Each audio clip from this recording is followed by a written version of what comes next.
A paz de Jesus Cristo a todos, pastor Oswaldo falando, é com muita alegria que eu venho compartilhar um pouco de conhecimento da palavra do Senhor com você.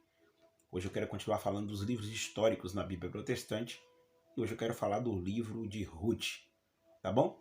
O livro de Ruth é muito interessante, porque tudo indica que essa história ocorre por volta do século XII, antes de Cristo, provavelmente na época em que os juízes julgavam. Quando nós lemos o livro dos juízes, nós não encontramos a história de Ruth lá dentro, mas é claro, ela aconteceu naquele período.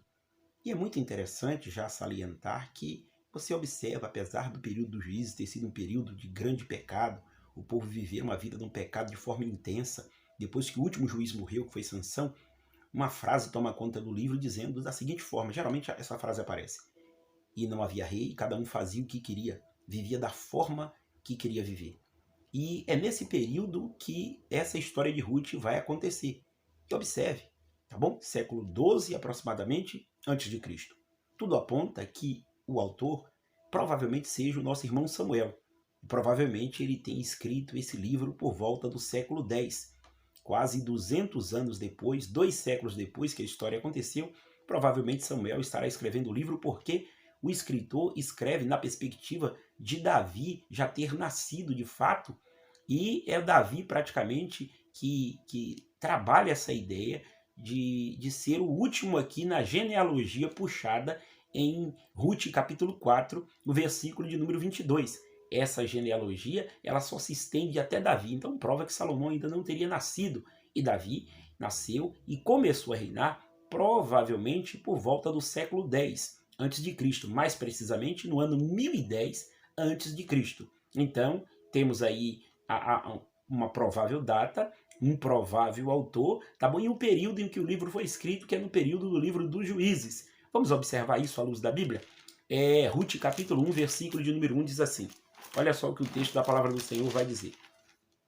Nos dias em que julgava os juízes, houve fome na terra, e um homem de Belém, de Judá, saiu para habitar na terra de Moabe com sua mulher e os seus 2 filhos. Então observe, no dia em que julgava os juízes, nós sabemos, de fato, né, que esse período do juízo durou, em média, quase 3 séculos de história. Então nós podemos observar, de fato, tá bom, que a história da irmã Ruth acontece justamente no período dos juízes. E é importante salientar porque você vai observar que o período dos juízes foi um período de muito pecado, tá bom? Era um ciclo constante que o pessoal vivia, tá bom? E o pecado, assim, era avassalador naquele lugar. Mas podemos observar que tinha uma família ali que honrava a Deus, que era Elimeleque, Noemi, tá bom? Os seus 2 filhos, e tinha o Boaz, que era parente de Elimeleque. Então, mesmo em meio àquele caos espiritual, mesmo em meio àquela vida de pecado que aquele povo vivia, tinha famílias que honravam a Deus, a família de Elimeleque, a família de Boaz, eles de fato honravam ao Senhor, ou melhor dizendo, né, Elimeleque, que também era parente de Boaz. Naquele ambiente mesmo hostil, dado ao pecado, nós temos família vivendo em santidade, buscando ao Senhor, servindo ao Senhor. É possível, nessa geração não é diferente. Nós vivemos também em um tempo de muito pecado, mas é possível glorificar a Deus e viver em santidade nesse tempo também. Então essa história já nos dá um grande ensinamento. Mas observe, uma coisa, apesar deles serem de Deus, Elimeleque e Noemi, observe, em dado momento da história, eles tiveram uma atitude equivocada. Eles saíram de Belém, a casa do pão, e foram habitar em Moabe. Por quê? Porque houve uma fome naquele lugar. E eles permitiram que a luta, a tribulação, a adversidade levassem eles a terem uma atitude equivocada, uma decisão errada. Cuidado, porque a vida é feita de escolhas, de decisões. Observe que em nenhum momento do texto, nenhum momento em todo o livro, seja o contexto imediato, um contexto remoto, diz que Deus falou para que eles pudessem sair daquela terra.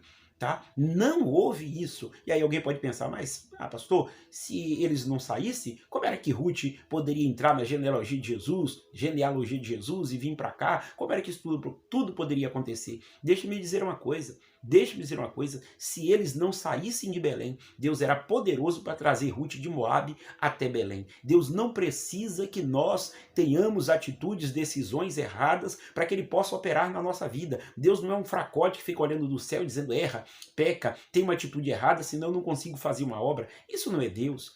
Deus é poderoso para fazer uma obra. Então Deus não quer que nós tenhamos decisões erradas para que Ele possa executar um milagre, executar um projeto, um plano na nossa vida. Preste atenção, pode se posicionar e ficar de forma mais firme possível, alinhando a sua vida com a vontade de Deus para Deus fazer. Deus não faz na nossa vida porque pecamos. Deus faz na nossa vida, apesar de pecarmos, Deus tem misericórdia e muitas das vezes executa. Digo a você, se eles não tivessem saído de Belém e ido para Moabe, Deus era poderoso para trazer Ruth de Moabe até Belém. Então fique firme, não deixe que a tribulação e a adversidade possa levar você a tomar uma decisão errada, ter consequências desastrosas e depois você culpar a Deus. Foi isso que Noemi fez. Noemi culpa a Deus, diz que a mão de Deus está descarregada sobre a vida dela e não era verdade. Eles escolheram mal, as consequências chegaram e aí, de fato, quando eles estão basicamente em Moabe, o que é que vai acontecer? O Elimeleque vai morrer.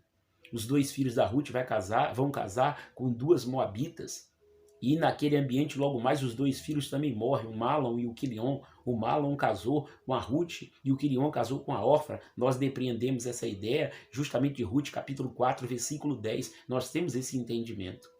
E aí, essa mulher agora, com essas suas 2 noras, ela ficou sabendo que Deus estava dando pão em Belém.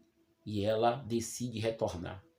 A Ruth se agarra a ela e diz: o seu povo é o meu povo, o teu Deus é o meu Deus, onde você for eu vou. E a Ruth vem, mas a Orfa não. A Orfa permanece em Moabe. Mas a Ruth vem a Belém com Noemi. E ao chegar em Belém, ela chega justamente na festa das semanas, ou Shavuot, como dizem os judeus, que os gregos chamou de Pentecoste, festa das semanas, Shavuot, os gregos chamou de Pentecoste, também pode ser chamada de festa das colheitas, tá bom? E ela chegou justamente nessa festa. É por isso que o livro de Ruth é lido anualmente quando tem a festa de Shavuot, é lido o livro de Ruth, porque a Ruth chegou justamente nessa festa. E o que dizia essa festa, a comemoração? O que envolvia isso tudo? Nessa festa, se você tivesse um judeu que honrava a Deus, observava a palavra de Deus, e você vai ver que Boaz é esse judeu que honra a Deus, né? Mesmo naquele ambiente pecaminoso, Boaz está honrando a Deus, seguindo a lei.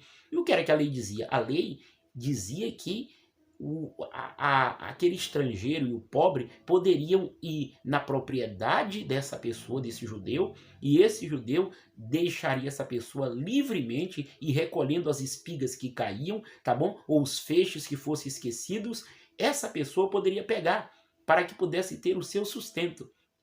E a Ruth vai na propriedade justamente de Boaz, desse homem que está honrando a Deus, mesmo em meio a uma geração pecaminosa. Levítico 19:9 diz que não podia colher os campos, não podia pegar o que caísse, porque isso era para o estrangeiro e para o pobre. E Ruth se beneficiou dessa lei de Deus para que assim pudesse respigar ou rebuscar as espigas para que pudesse alimentar a si e também a sua sogra. Boaz bateu os olhos em Ruth, a amou e logo mais Boaz vai casar com a nossa irmã Ruth. Para a genealogia do nosso Senhor e Salvador Jesus Cristo, Mateus 1:5 mostra Ruth lá na genealogia do nosso Senhor e Salvador Jesus Cristo. A atitude dessa mulher levou-a a entrar na genealogia do nosso Senhor Jesus, Salvador Jesus Cristo. Observe, uma atitude errada de Elimeleque e a sua família para ir a Moabe gerou um grande problema. Uma atitude certa, uma decisão certa de Ruth de sair de Moabe e vir a Belém gerou bênçãos e vitórias.